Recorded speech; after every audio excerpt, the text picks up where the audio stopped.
When you think about large-scale fighting game tournaments, EVO, Combo Breaker, CEO, and Frosty Faustings are all probably some of the first ones to come to mind.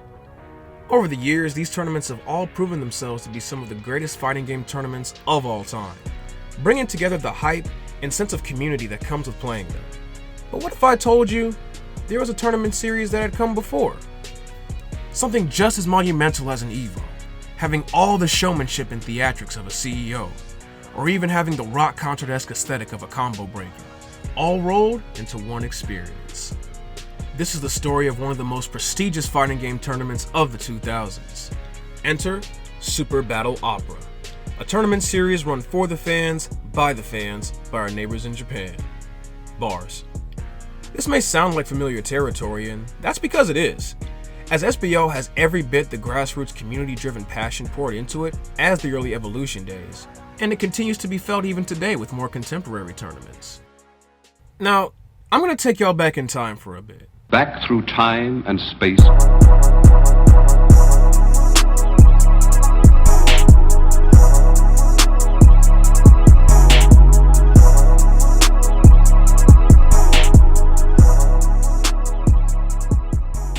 In the early 2000s, large-scale fighting game tournaments were still kind of getting off the ground. The Battle by the Bay tournament series started transitioning into the Evolution tournament series that we've come to know today. Across the pond in Japan, a very similar nationwide event was getting off the ground as well. The early 2000s was a time where arcades and arcade games alike were on a notorious decline. Companies who used to be giants and innovators of the industry had either gone bankrupt or had shifted focus to the ever-expanding home console market at the time. I mean, after all, why go to the arcade to play a fighting game that you already have at home that not only looks and performs the same, but also has extra content in that version to keep you engaged? There's no long lines, a training mode to practice your skills, and no salty players trying to stab you for playing too well. In fact, a lot of people in the scene like to refer to this era as the dark ages for fighting games, a time where the community had been stagnant with new fighting game releases no longer making the same amount of waves as they once had. However, one could also argue that these years were some of the most formative years for the fighting game community, as many avenues like forums, tournaments, and even live streaming and viral internet moments were all cultivated in this era, helping shape the FGC into what it is today. Now, as I mentioned before, new fighting games were still coming out and communities would steadily be building around them. But for many enthusiasts, the writing was on the wall. The time of arcades and their place in the world had seemed to be reaching its twilight era. Or so we thought.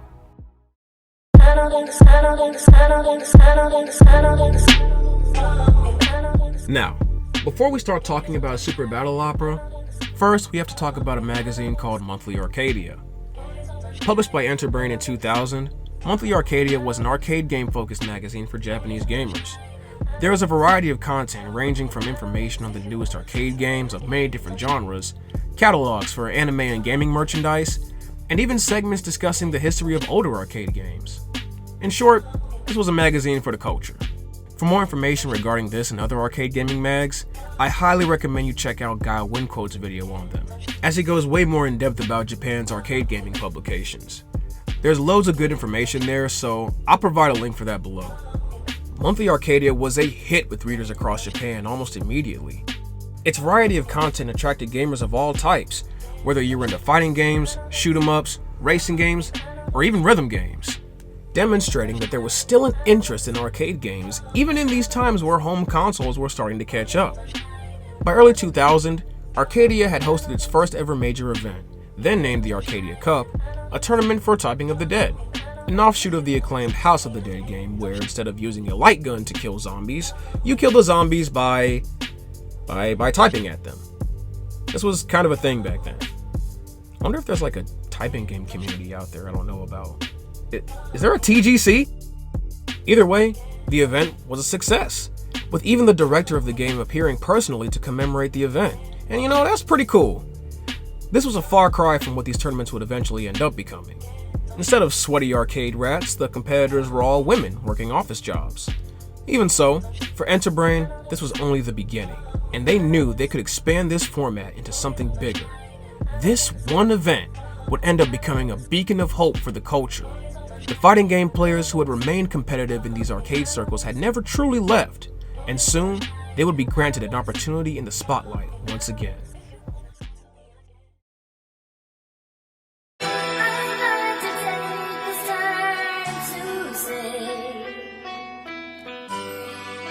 That the years we spent passing have been trying years. Sometimes full of tears. There's little bit of time. We will change our minds. Black metaphor.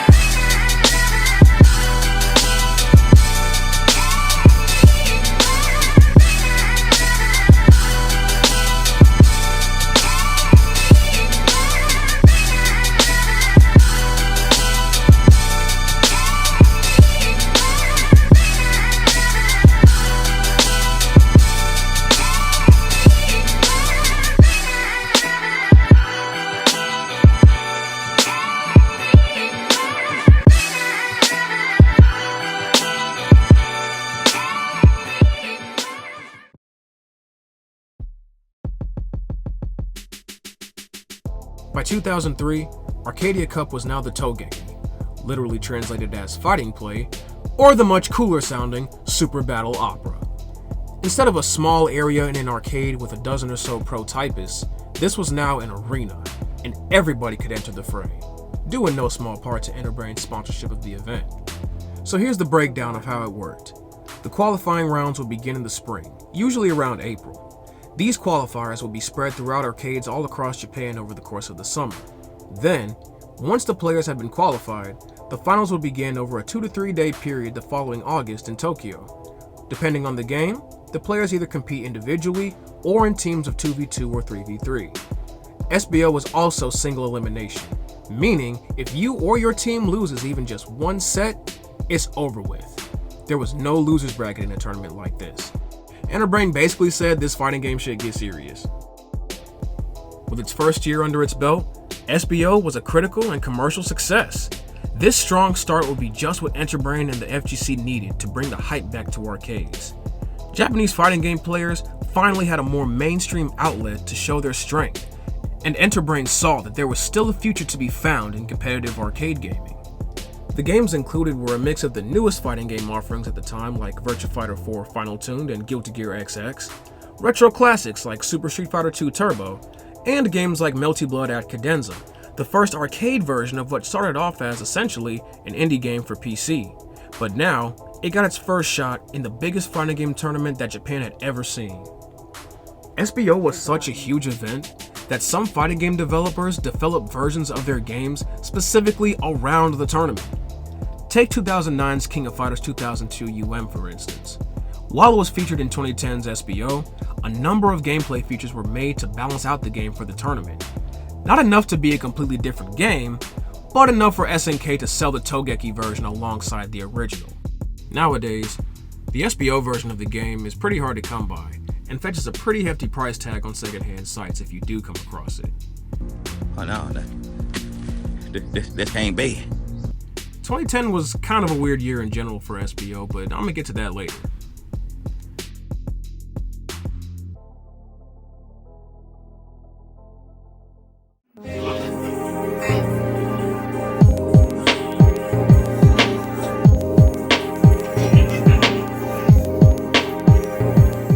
Infinite.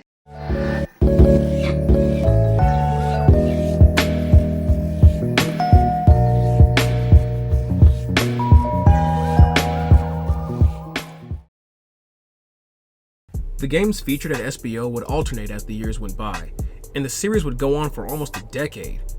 As a matter of fact, many fighting game players who would end up becoming GOATs of the scene began their road to such legendary status with this tournament series, such as Tokido,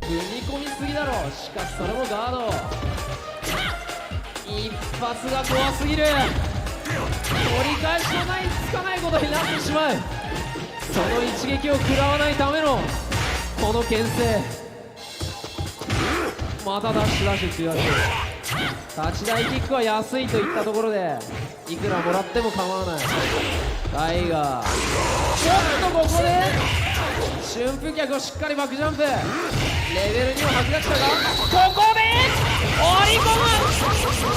さあミスらないぞトッキーは。どうなる。上原ピンチ、上当たらず壊しきまった。優勝者は時野だ。Goichi. Sa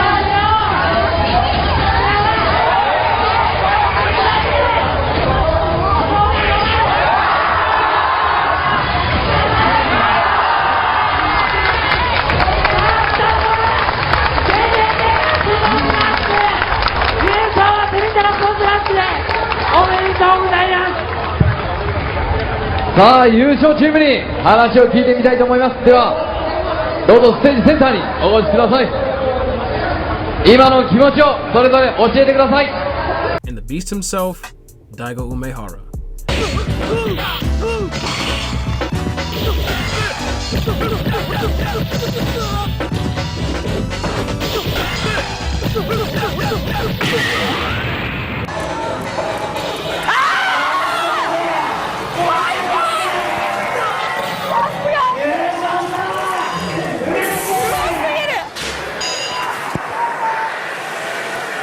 今の感想を教えてください。いや、なんかすげえ楽だったんですけど。In fact, Daigo was already making waves on the internet a whole year before Moment 37 at the time with his famous Umehara ga Kimeta clip, in which he shows off some sick soul gameplay during the GGXX portion of SBO 2003.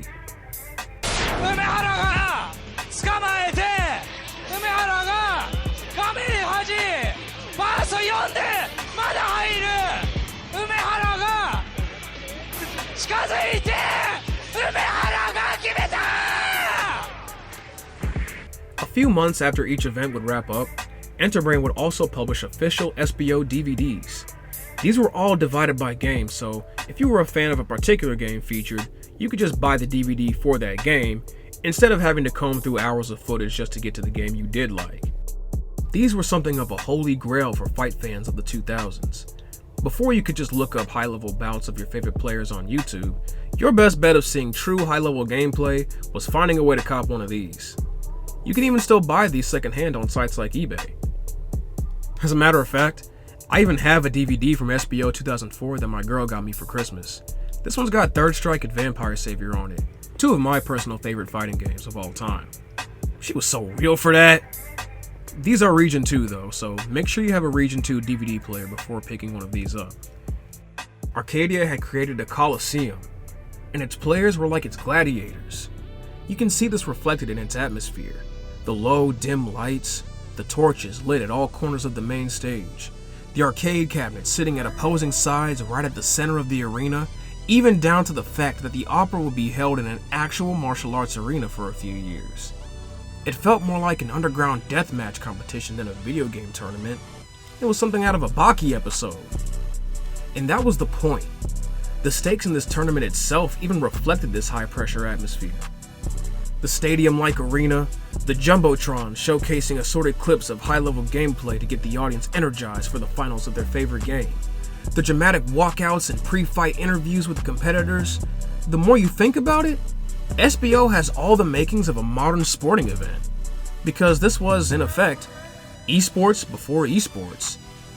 The ability to go to SBO and compete was a dream for many a hardcore player during those times, and with the way SBO carried itself as an event, who could blame them?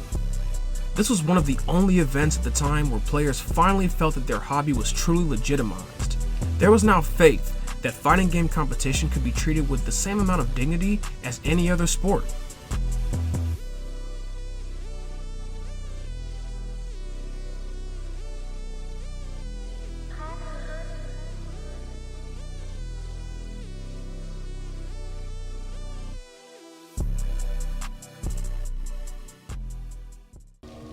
As the years went on, however, cracks would soon start to show through the armor, and SBO started to lose some steam as the 2010s began to roll around.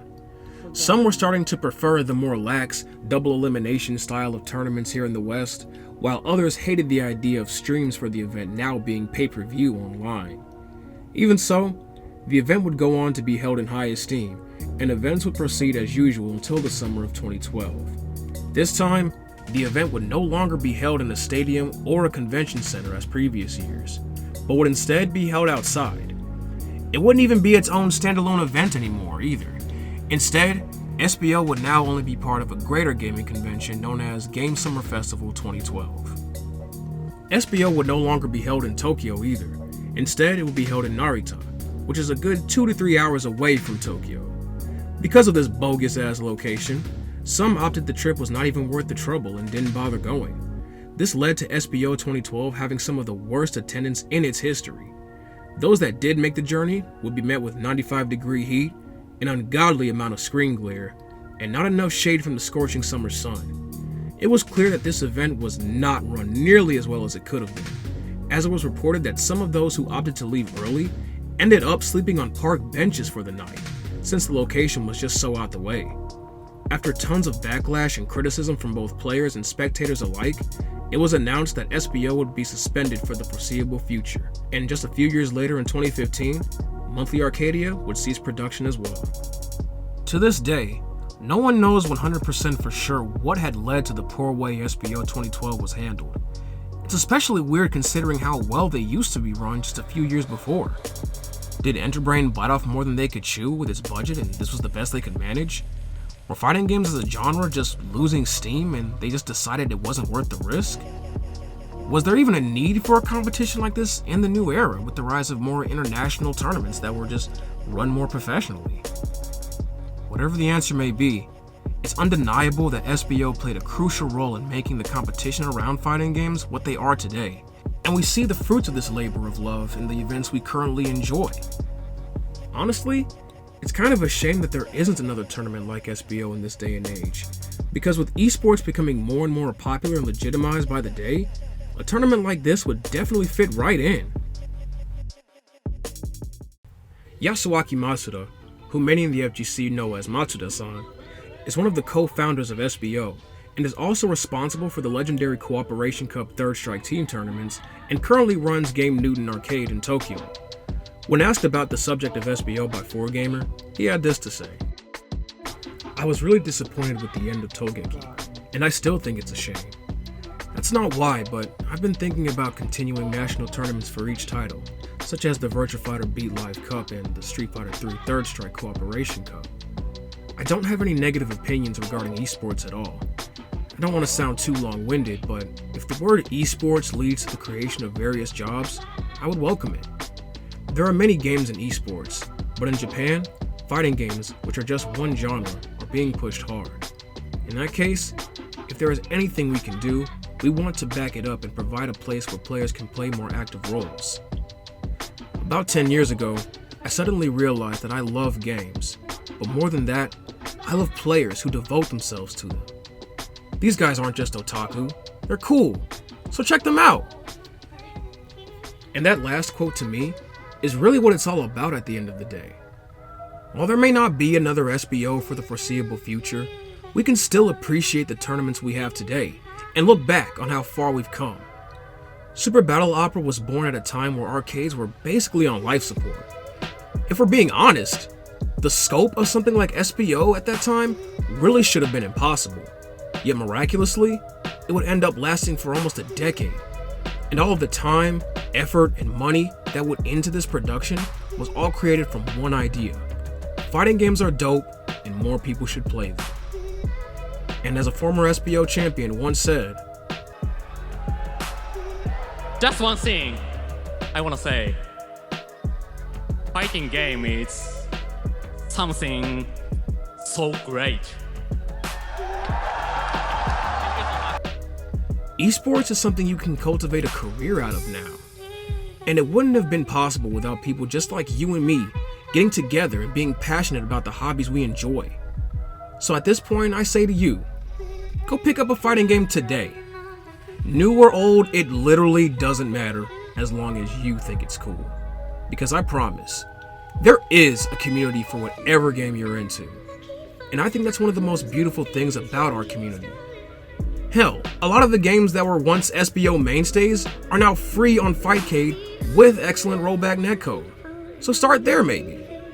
The point is, go play something. Make friends at your local arcade if you have one. And most importantly, never stop having fun.